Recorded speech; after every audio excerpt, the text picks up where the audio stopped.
ನಿಜ ಏನಿದೆ ಅಂತ ಗೊತ್ತಿಲ್ಲ. ಏನಾದ್ರು ಒಂದಿಷ್ಟು ವ್ಯಾಲ್ಯೂಬಲ್ ಇದ್ರೆ ನನಗೆ ಬೇಕಾಗಿರೋದಿದ್ರೆ ಖುಷಿ ಆಗುತ್ತೆ. ಬಾಯ್ಸ್ ಅಂಡ್ ಗರ್ಲ್ಸ್ ನಮಸ್ಕಾರ ಎಲ್ರಿಗೂ, ವೆಲ್ಕಮ್ ಟು ಇವತ್ತಿನ ಹೊಸ ವ್ಲಾಗ್. ಸೊ ಇವತ್ತು ನೋಡಿ ವ್ಲಾಗ್ನ ಯಾವ ಥರ ಸ್ಟಾರ್ಟ್ ಮಾಡ್ತಾ ಇದ್ದೀನಿ. ಒಂದು ಒಳ್ಳೆಯ ಬಟ್ಟೆ ಆರ್ಡ್ರ್ ಮಾಡಿದ್ದೆ. ಸೊ ನೋಡಿ ಯಾವ ಥರ ಇದೆ ಅಂತ. ಆ್ಯಕ್ಚುಲಿ ಚೆನ್ನಾಗಿದೆ, ಒಳ್ಳೆ ಫಿಟ್ಟಿಂಗ್ ಇದೆ. ನನಗೆ ಸಿಕ್ಕಾಬಟ್ಟೆ ಇಷ್ಟ ಆಗೋಯ್ತಿದ್ದು. ಬಟ್ ಪ್ರಾಬ್ಲಮ್ ಏನು ಗೊತ್ತಾ, ಒಂದು ಫೋಟೋದಲ್ಲೇ ಬೇರೆ ಕಲರ್ ಇತ್ತು ಆ್ಯಂಡ್ ಇಲ್ಲಿ ಬಂದಿರೋದೇ ಬೇರೆ ಕಲರು.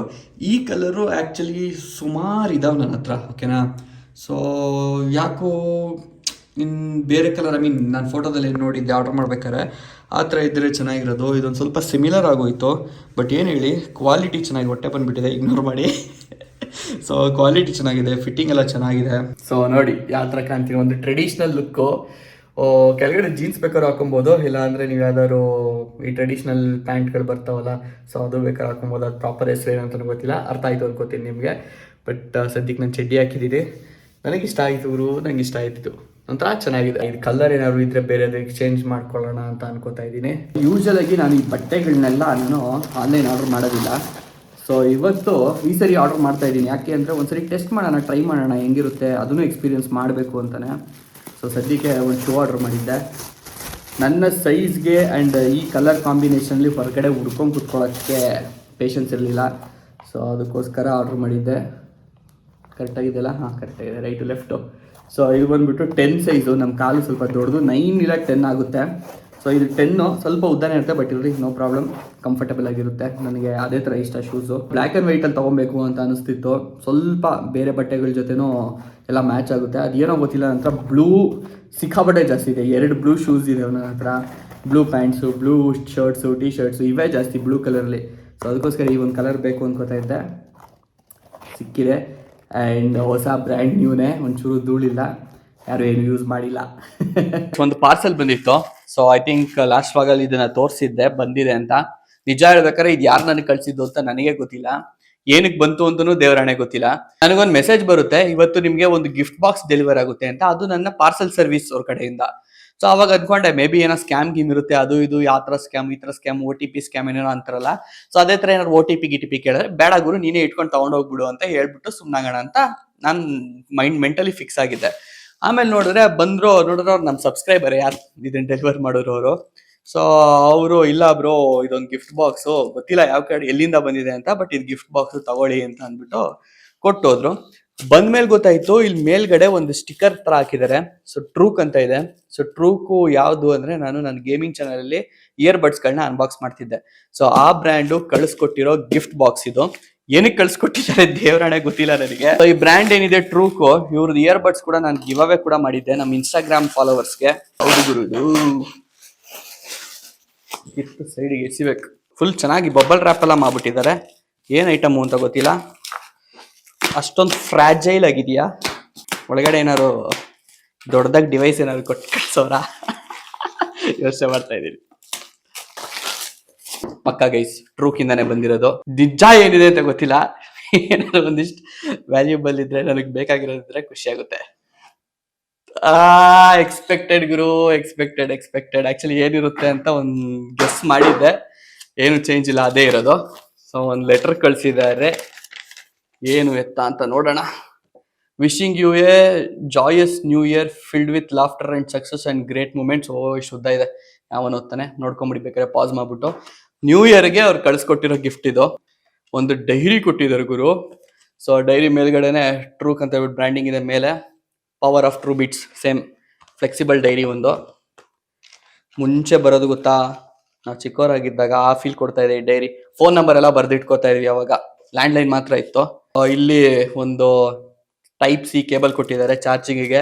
ಇಲ್ಲಿ ಇಯರ್ ಬಡ್ಸ್ಗಳು ಎಕ್ಸ್ಟ್ರಾ ಕೊಟ್ಟಿದ್ದಾರೆ. ಆಬ್ವಿಯಸ್ಲಿ ಒಂದು ಇಯರ್ ಬಡ್ಸ್ ಇರಲೇಬೇಕು ತಾನೆ, ಇಲ್ಲ ಅಂದ್ರೆ ಹೆಂಗೇಳಿ. ನನಗಿದ್ ರಿವ್ಯೂಗಂತೂ ಬಂದಿರಲಿಲ್ಲ. ಏನ್ ಸಿ ಇದೆಯಾ, ಕಿವಿಲ್ ಚೆನ್ನಾಗಿ ಕೂತ್ಕೋತಾ ಇದೆ ಇದು, ಚೆನ್ನಾಗಿದೆ ಗುರು. ಇಯರ್ ಬಡ್ಸು ನೋಡಿ ಯಾವ ಥರ ಇದೆ ಅಂತ, ಚೆನ್ನಾಗಿದೆ. ಮೇಲ್ಗಡೆ ಕವರ್ ಗಿವರ್ ಏನೇನೋ ಇದಾವೆ, ಅವೆಲ್ಲ ಆಮೇಲೆ ಆರಾಮಾಗಿ ತೆಕ್ಕೊಳ್ಳೋಣ. ಒಂದು ಪೆನ್ ಇದೆ ಗುರು, ಪೆನ್ನು ನೋಡಿ ಟ್ರೂಕ್ ಅಂತ, ಅದ್ರ ಮೇಲೆ ಬ್ರ್ಯಾಂಡಿಂಗ್ ಇದೆ. ಪೆನ್ನು ಡೈರಿ ಜೊತೆಗೆ ಪೆನ್ನು ಕೊಟ್ಬಿಟ್ಟಿದ್ದಾರೆ, ಬ್ಲೂ ಪೆನ್ನು ಬರೀತಾ ಇದೆ. ಅಂಡ್ ಎಕ್ಸ್ಪೆಕ್ಟೆಡ್ ಒಂದಲ್ಲ, ಇದೆ ಐ ಎಕ್ಸ್ಪೆಕ್ಟೆಡ್ ಐಟಮು. ಟ್ರೂಕ್ ಅಂತ ಹೇಳ್ಬಿಡು, ಅದ್ರ ಮೇಲೂ ಬ್ರ್ಯಾಂಡಿಂಗ್ ಇದೆ. ಒಂದು ವಾಟರ್ ಬಾಟಲ್ ಕೊಟ್ಟಿದ್ದಾರೆ. ಏನ್ ಗೊತ್ತಾ, ತೆಗೆದ್ಬಿಟ್ಟು ಸೈಡ್ಗೆ ಇಡ್ತೀನಿ ನೋಡ್ರಿ. ಇಲ್ಲಿ ಮೇಲೆ ಟೆಂಪ್ರೇಚರ್ ಇಂಡಿಕೇಟ್ ಮಾಡುತ್ತೆ ಎಷ್ಟಿದೆ ಟೆಂಪ್ರೇಚರ್ ಒಳಗಡೆ ಅಂತ. ಸೊ ಇದಕ್ ಮುಂಚೆ ಒಂದು ಬ್ರ್ಯಾಂಡ್ ಕಳಿಸ್ಕೊಟ್ಟಿತ್ತು ಇದೇ ತರ ನನಗೆ ಫ್ಲಾಸ್ಕ್ ನ.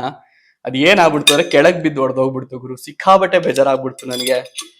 ಸೊ ಹಾಳಾಗಿತ್ತದು. ಫೈನಲಿ ಇನ್ನೊಂದು ಬಂದೈತೆ. ಅದ್ರ ಟೆಂಪ್ರೇಚರ್ ಇಂಡಿಕೇಟರ್ ಅದೇ ನನಗೆ ಖುಷಿ. ಒಳಗಡೆ ಎಷ್ಟು ಬಿಸಿ ಇದೆ, ಎಷ್ಟು ತಣ್ಣಗಿದೆ ಅಂತ ಟೆಂಪ್ರೇಚರ್ ತೋರಿಸುತ್ತೆ. ಸೂಪರ್ ಅಲ್ಲ. ಈಗ ಕುತ್ಕೊಂಡು ಇದನ್ನ ಓದ್ತೀನಿ. ಆಕ್ಚುಲಿ ಇವತ್ತು ಪ್ಲಾನ್ ಇತ್ತು ನಮ್ಮ ಮಷಿನ ಕ್ಲೀನಾಗಿ ವಾಶ್ ಮಾಡ್ಸೋಣ ಅಂತ. ಯಾಕಪ್ಪ ಅಂತ ಅಂದರೆ ಫುಲ್ಲು ಏನು ಚೈನ್ ಲೂಬ್ ಎಲ್ಲ ಮಾಡಿರೋದು ಹೆವಿ ಅಂದರೆ ಹೆವಿ ದುಡ್ಡು ಕೂತ್ಬಿಟ್ಟಿದೆ. ಅದಕ್ಕೋಸ್ಕರ ಈ ಸರಿ ಪ್ರಾಪರಾಗಿ ಡೀಸೆಲ್ ವಾಶ್ ಮಾಡಿಸ್ಬೇಕು ಅಂತ ಫಿಕ್ಸ್ ಆಗಿಬಿಟ್ಟಿದ್ದೆ. ಸೊ ಒಬ್ರಿಗೆ ಹೇಳಿದ್ದೆ, ನನಗೆ ಗೊತ್ತಿರೋ ಸರ್ವಿಸ್ ಕೊಡ್ತೀನಲ್ಲ ಅಲ್ಲಿ. ಸೊ ಅದನ್ನ ಒಂಚೂರು ಬಿಸಿ ಇದ್ರು ಅವರು ಅಂತ ಅಂದ್ಬಿಟ್ಟು ಆಗಲಿಲ್ಲ ಡೀಸೆಲ್ ವಾಶ್ ಮಾಡ್ಸೋಕ್ಕೆ. ಇದು ಡೀಸೆಲ್ ವಾಶ್ ಇಲ್ಲ ಅಂತ ಹೇಳಿದ್ರೆ ಗ್ಯಾರಂಟಿ ಸರಿಯಾಗಲ್ಲ. ಇದು ತುಂಬ ಗಲೀಜಾಗಿದೆ. ಟೈರೆಲ್ಲ ಲೂಬ್ ಆಗಿಬಿಟ್ಟು ಧೂಳು ಕುತ್ಕೊಂಡ್ಬಿಟ್ಟಿದೆ. ಆ್ಯಂಡ್ ಅದ್ರ ಜೊತೆಗೆ ಇವಾಗ ನಾನು ನೋಟಿಸ್ ಮಾಡಿದ್ದೇನು ಗೊತ್ತಾ, ಯಾಕೋ ಮುಂದೆ ಫೋರ್ಕ್ಸಿಂದ ಸೀಲ್ ಏನೋ ಬ್ರೇಕ್ ಆಗಿದೆ ಅನಿಸುತ್ತೆ. ಸೊ ಆಯಿಲ್ ಲೀಕ್ ಆಗ್ತಾ ಇದೆ. ಇಲ್ಲೆಲ್ಲ ಟೈರ್ ಮೇಲೆಲ್ಲ ಆಯಿಲ್ ಆಗಿದೆ. ಏನಾಯಿತು, ಎಲ್ಲೂ ಆಫ್ ರೋಡ್ ಹೋಗಿಲ್ಲ, ಏನೂ ಇಲ್ಲ. ಆ್ಯಕ್ಚುಲಿ ಹೇಳ್ಬೇಕಾದ್ರೆ ಲದಾಖಲ್ಲಿ ಎಂತೆಂಥ ಆಫ್ ರೋಡ್ಗಳು ಮಾಡಿದೆ. ಲದಾಖಿಂದ ವಾಪಸ್ ಬರ್ಬೇಕಾದ್ರೆ ಸೀಲ್ ಬ್ರೇಕ್ ಆಗಿತ್ತು. ಸೊ ಆಯಿಲ್ ಲೀಕ್ ಆಗ್ತಿತ್ತು. ಇಲ್ಲೆಲ್ಲೂ ಹೋಗಿಲ್ಲ, ಏನೂ ಮಾಡಿಲ್ಲ, ಆದರೂ ಲೀಕೇಜ್ ಆಗ್ತಿದೆ. ಸೊ ಅದೇ ಒಂಚೂರು ಯೋಚನೆ ಆಗ್ತದೆ. ಇವಾಗ ಮತ್ತೆ ಇನ್ನೊಂದು ದೊಡ್ಡದಾಗಿ ಟ್ಯಾಕ್ಸ್ ಬಿಡುತ್ತಲ್ಲಪ್ಪ ಅಂತ ಅದನ್ನೆಲ್ಲ ಸರಿ ಮಾಡ್ಸೋದಕ್ಕೆ. ನಮ್ಮ ಗಾರ್ಡನಲ್ಲಿ ಸೀಬೆಕಾಯಿಗಳ ಹಾವಳಿ ಆಗಿಬಿಟ್ಟಿದೆ. ಸಿಕ್ಕಾಬಟ್ಟೆ ಸೀಬೆಕಾಯಿ ಬಿಡ್ತಾಯಿದೆ. ತಿನ್ನೋಕ್ಕಾಗದೇ ಇರೋಷ್ಟು ತಿಂದು ಒಂದು ಲೆವೆಲ್ಗೆ ಬೇಜಾರು ಕೂಡ ಆಗಿದೆ ಬಿಡಿ. ಆ್ಯಂಡ್ ಪಕ್ಷಿಗಳೆಲ್ಲ ತಿನ್ನಲ್ಲೇ ಉದುರೋಗ್ತಾ ಇದ್ದಾವೆ. ಸೊ ಅಲ್ಲೊಂದು ಹಣ್ಣಾಗಿದೆ, ಅಲ್ಲೊಂದು ಇವಾಗ ರೆಡಿ ಟು ಈಟ್ ಇದೆ. ಬಟ್ ದೇವರನ್ನ ತಿಂದು ನನಗೆ ಬೇಜಾರಾಗ್ಬಿಟ್ಟು ಇವಾಗ ಮತ್ತೆ ತಿನ್ಬೇಕಾದ್ರೆ ಒಂಥರ ಅದೊಂಥರ ಹೇಳ್ತೀವಲ್ಲ, ನಾನ್ ವೆಜ್ ಆಗಲಿ ಏನಾದ್ರು ನೀನು ಎಷ್ಟೇ ಇಷ್ಟಪಡೋ ಫುಡ್ ಆಗಲಿ ಒಂದು ಸರ್ಟನ್ ಟೈಮ್ ಆದಮೇಲೆ ರಿಪೀಟೆಡ್ ಮಾಡಲ್ಲ ಅದೇ ತಿಂತಾರೆ, ಇರಿಟೇಟ್ ಆಗಿಬಿಡುತ್ತೆ. ಆ ಥರ ಇದೆ ನನ್ನ ಪರಿಸ್ಥಿತಿ. ಗಿಡ ಸಮೇತ ಬಂದ್ಬಿಡ್ತು. ಮಾವಿನ ಹಣ್ಣುಗಳು ಮಾತ್ರ ಸರಿಯಾಗಿ ಬಿಟ್ಟೈತೆ. ಅದು ಬರೀ ಈ ಪೋರ್ಷನಲ್ಲಿ ಮಾತ್ರ, ಆ ಸೈಡ್ ಇಲ್ವೇ ಇಲ್ಲ. ಅದೇನೋ ಬೇರ ಬರೀ ಬೈರ ಅಲ್ಲ, ಕಾಳನೂ ಇಲ್ಲೇನಿಲ್ಲ.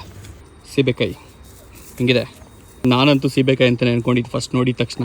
ಬಟ್ ಆ್ಯಕ್ಚುಲಿ ಇದು ಸೀಬೆಕಾಯಿ ಅಲ್ಲ, ನಿಂಬೆ ಹಣ್ಣು. ಏನು ಗುರು ಇಷ್ಟು ದಪ್ಪ ಇದೆ ಯಪ್ಪ ಅಲ್ವೇನಾ. ಇವರಿಬ್ಬರದು ಒಳ್ಳೆ ಆಟಪ್ಪ. ಹಿಂದೇನೋ ಓಡಾಡ್ತಿರ್ತಾರೆ ಆ್ಯಂಡ್ ಜಲಸ್ ಕೂಡ ಫೀಲ್ ಆಗ್ತಾರೆ. ಓಕೆನಾ, ಒಬ್ಬರನ್ನೇನಾದ್ರು ಮಾತಾಡಿಸ್ಬಿಟ್ರೆ ಇನ್ನೊಬ್ಬರು ರೈಸ್ ಆಗಿಬಿಟ್ಟು ಕಿತ್ತಾಡ್ತಾರೆ.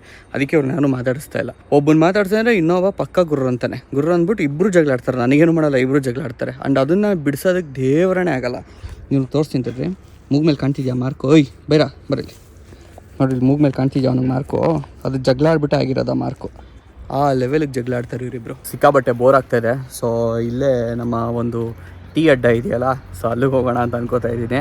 ಗೈಸ್, ನಮ್ಮ ಟೀ ಅಡ್ಡಕ್ಕೆ ಬಂದಿದ್ದೀನಿ. ಇವತ್ತು ನಮಗೆ ಚಿಯರ್ಸ್ ಹೊಡಿಯೋಕ್ಕೆ ಯಾರೂ ಇಲ್ಲ. ಸೆಲ್ಫ್ ಚಿಯರ್ಸು, ನಿಮ್ಮ ಜೊತೆ ಚಿಯರ್ಸು.